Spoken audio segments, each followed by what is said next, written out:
When you look at something like this, though, my rule of thumb has always been, if we have to tear it down to the studs,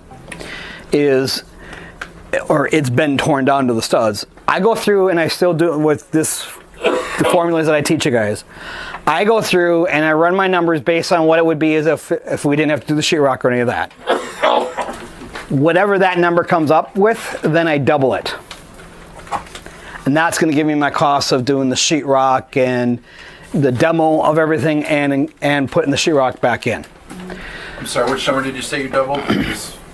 So I go through the whole thing as if it was finished and it didn't have it torn down to the studs. Okay. Right, I go through and I do that number.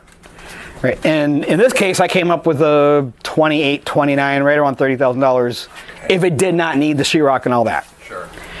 And then I take and I double that number. Okay. Thank you. That's been a pretty good general rule of thumb for me that's worked over the years. And so I figure out whatever, and that's just, and not including exterior, so just the interior work. Now, this is a townhouse, so there is no exterior calculations. That's a difference that we normally see, because most of the properties, our most expensive things is going to be exterior, and it's going to be mechanicals. Here, we don't have any exterior, and we don't have any issues with mechanicals. The water heater's good, newer. Electric's good.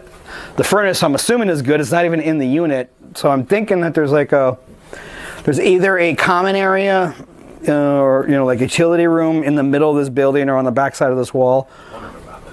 Or the other thing I've seen in some units, I don't know what it is here. Well, these guys have